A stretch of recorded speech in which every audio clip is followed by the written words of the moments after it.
আসসালামু আলাইকুম, সবাই কেমন আছেন? আশা করছি সবাই অনেক ভালো আছেন। আমি নওশিন তিথি চলে এসেছি আবার ছোট্ট একটা ভিডিও নিয়ে আপনাদের মাঝে। তো আজকে ভিডিওটা শুরু করেছি ঠিক দুপুর থেকে। দুপুর ঠিক এখনো হয় নাই। তো আজকে রান্না করতেছি একদম দেশি পিওর খাবারগুলো। আলু ভর্তা, পাতলা ডাল আর ডাল ঘন্ট করব, সাথে ডিম ভাজি। একদম মানে সহজ রেসিপি যেটাকে বলে আরকি। আর তার সাথে খুবই মজাদার। আর এই যে ডিমটা ভেজে নিচ্ছি, ডিমটা হচ্ছে হাঁসের ডিম। তো হাঁসের ডিম ভাজা খেতে সবাই বেশ পছন্দ করে, তো দুপুরে খেতে বসে গেছি। আর খাই তো স্বাভাবিকভাবে এসি রুমে খাওয়া হয়, এই তো। আর হচ্ছে তারপর আজ থেকে 4-5 দিন আগে একটা মানে তাওয়া অর্ডার করছিলাম, যেটা কিনা এখন খুব ট্রেন্ডে চলতেছে। সবাই দেখি খুব ভালো ভালো রিভিউ দেয়, খুবই ভালো ভালো মানে প্রচার দেখে দেখে আমিও আর মনটাকে আর কি মানাতে পারি নাই, যার জন্য শেষমেশ অর্ডার দিয়েই ফেললাম। তো তাওয়াটা আলহামদুলিল্লাহ বেশ বড়সড় ছিল। তো খুবই ভালো লাগলো তাওয়াটা দেখে। তো ইউজ করে যদি এটার ভালো পাই, তো এইগুলার হচ্ছে ফ্রাই প্যান কড়াই আছে, তো ভেবেছি যে ফ্রাই প্যান কড়াই সবই অর্ডার করব। তো এখন পর্যন্ত মানে আমি যতগুলা রিভিউ দেখছি, প্রত্যেকটা রিভিউ আসলে খুবই ভালো ভালো ছিল। তাওয়াগুলো আসলে মানে ভিডিওতে অতটা ভালো বোঝা যাচ্ছে না, বাট আসলেও তাওয়াগুলো খুবই মজবুত, খুবই হার্ডি। আর মানে মনে হচ্ছে যে হ্যাঁ, ভালো লাগছে। তো আমার বিজনেসের কাস্টমারদের আর আমার ফেসবুক পেজে আমি তো ছবি ভিডিও এগুলো আপলোড করি, এইটা দিয়েছিলাম। সেখানে সবাই আমার কাস্টমার এসে বলছে, আপু দেখি তাওয়াটা নিয়ে আসেন তো দেখি কেমন। সবাই দেখে বলতেছে খুবই ভালো হয়েছে।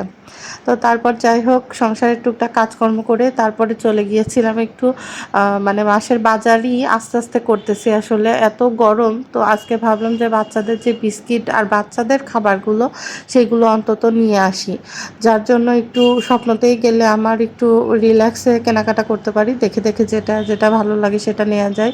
এই জন্য সচরাচর ওখানেই যাওয়া হয়। তো স্বপ্নতে যে এই যে কেনাকাটা করেছি, একটু বিস্কিট, তারপরে হচ্ছে আপনার চানাচুর, তারপর ওয়েফার ছিল, মানে এইগুলা সব বাই টু গেট ওয়ান, কোনোটা বাই ওয়ান গেট ওয়ান এরকম আর কি ছিল। তো লেক্সাস বিস্কিটটা সবাই পছন্দ করে, এই জন্য লেক্সাস বিস্কিট আর ওয়েফারটাও বাবুরা খুব পছন্দ করে। তাছাড়া একটু পট পছন্দ হয়েছিল, একটা একটা জার পছন্দ হয়েছিল, সেইগুলো নিয়েছিলাম।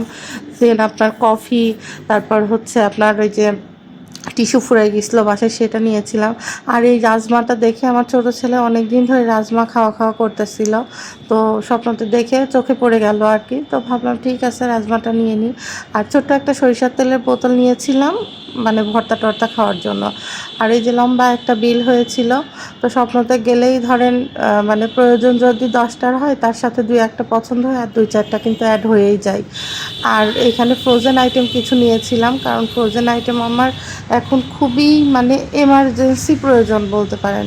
কারণ যেহেতু শরীরটা খুব অসুস্থ থেকে মানে একটু সুস্থ হয়েছি, ঠান্ডা ঠান্ডা এখনও প্রচণ্ড রকমের আছে, প্লাস মানে মাথা টাথা অনেক ব্যথা আছে, আর এত পরিমাণ ঘেমে যাচ্ছি। আর বিকালের নাস্তাটা মাথার মধ্যে সবচেয়ে বড় প্যারার হয়ে থাকে, এই কারণে আর কি বাবুলেদের নাস্তাটা যাতে ঈদের এই কয়দিন, যেহেতু আমারও কাস্টমারের একটু চাপ থাকবে, এই কয়দিন একটু ডিস্টার্ব না হয়, এই কারণে আর কি ফ্রোজেন আইটেমগুলো নেওয়া। তো এখানে আর একটু চিকেনের হচ্ছে রানগুলো আলাদাভাবে ছিল, সেটা নিয়েছিলাম।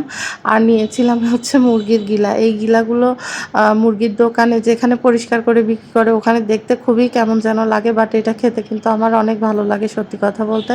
কিন্তু কখনো কেনা হয়নি, স্বপ্নতে এরকম ফ্রেশ দেখে কিনে নিয়েছিলাম। এদিকে সন্ধ্যা হয়ে গেছে, বাবুদের নাস্তা দিতে হবে, তো ওদের জন্য বের করে নিয়েছিলাম এই হচ্ছে spring roll, mini chicken spring রোলগুলো। আর হচ্ছে একটা কিমা পরোটা, চিকেন কিমা পরোটা। চিকেন কিমা পরোটা কিন্তু বেশ ভালো মোটা, একটু সাইজেও বড়, একটা দুইজনের আরামে পেট ভরে যাবে। আর স্প্রিং রোলগুলো আমি বের করেছিলাম 8 পিস, ওদের দুই ভাইয়ের জন্য 4 4 করে। কিন্তু আমার টুইঙ্কেল ওখান থেকে 2টা নিয়ে খাওয়া শুরু করে দিয়েছে। তো আমি আর এক্সট্রা বের করি নাই, বললাম এই 3টা করেই খাও, কারণ পরোটাটা বেশ বড় আছে, কিমা পরোটা তো পেট ভরে যাবে। তারপর আবার ওই যে ওয়েফার টোয়েফার নিয়ে আসছে, ওটা তো একটু খাবেই। তো যাই হোক, এগুলো ভাজাভাজি করে ওদের দুই ভাইকে একটা প্লেটেই 2 সাইডে ভাগ করে দিলাম, বললাম এই প্লেটেই সস নিয়ে খেয়ে নাও। তো এইদিকে ওয়েফারটা খাওয়া শেষ করে একটু মিষ্টি কিছু আবার খেতে মন চাচ্ছে। আসল কথা তো সেটা না, মিষ্টি কিছু বলতে এখন ওয়েফারটা যে দেখছে, এটা এখন খেতে হবে, এটাই ওদের হচ্ছে সবচেয়ে বড় কথা। তো এই ওয়েফারটার প্রাইস একটা, মানে একটা করে বক্সের প্রাইস ছিল 100 টাকা লেখা ছিল। এর মধ্যে 20টার উপরে ওয়েফার আছে, এক একটা প্যাকেটে 20টার উপরে ওয়েফার আছে, 24টা মেবি, আমি একদম টোটাল গুনি নাই, তবে 20টার উপরে ছিল। তো ওয়েফারগুলো তিন ফ্লেভার, একটা চকলেট ফ্লেভার, একটা হচ্ছে স্ট্রবেরি, একটা হচ্ছে মিল্ক ফ্লেভারের। তো ভালো, দুইটা buy two get one free, মানে দুইটা কিনলে একটা ফ্রি। আপনার এক এক প্যাকেটের দাম 100 টাকা করে হলে 3 প্যাকেটের দাম 300 টাকা, সেখানে আপনার নিয়েছে হচ্ছে 200 টাকা করে। তো ভালো, ওয়েফারগুলো টেস্ট করা হয়েছিল, ওয়েফারগুলো বেশ ভালো মোটা। আমাদের এখানে 10 টাকার যে ওয়েফার পাওয়া যায় তার থেকে এটার এক পিস বেশ ভালো। তো তাতে সাশ্রয় আছে প্লাস ভালো আছে। অনেক সময় আবার হয় কি, দেখা যাচ্ছে অন্য ব্র্যান্ডের থাকলে সেগুলো একটু মচমচে ভাব হয় না, কেমন যেন চিমড়ে চামড়া টাইপের কেমন যেন হয়, ওরকম না, খুব সুন্দর মুচমুচে আসছে। তো আমি আবার বাবুদের বললাম যে ঠিক আছে, ভালো হইলে তাহলে আবার যেয়ে নিয়ে আসবো তোমাদের জন্য আর 2-3 প্যাকেট, কারণ ভালো হইলে জিনিসটা আসলে ঘরে রেখে দিয়ে ওদেরও সময় সময়তে খাওয়া যায়। তো যাই হোক, আলহামদুলিল্লাহ ভালো পেয়েছি। এই যে দেখতেই পাচ্ছেন বেশ ভালো মোটা মোটা, এক একটা ইসে 2টা করে চিকন, আর বক্সগুলো খুবই সুন্দর করে করা যে ভিতরে যাতে না ভেঙে যায়। তো বাবুরা খেয়েও এগুলা খুশি হলো, ওরা আসলে পছন্দও করে ওয়েফার জিনিসটা, আবার আমারও কিন্তু ওয়েফার খেতে ভালোই লাগে। তো যাই হোক, ওদের খাওয়া দাওয়া শেষ করে ওদেরকে পড়তে বসাই দিয়ে আবার এদিকে চলে আসলাম রাত্রের জন্য মাছ ভাজতে, মাছের ঝোল করব। তো সবাই ভালো থাকবেন, আল্লাহ হাফেজ।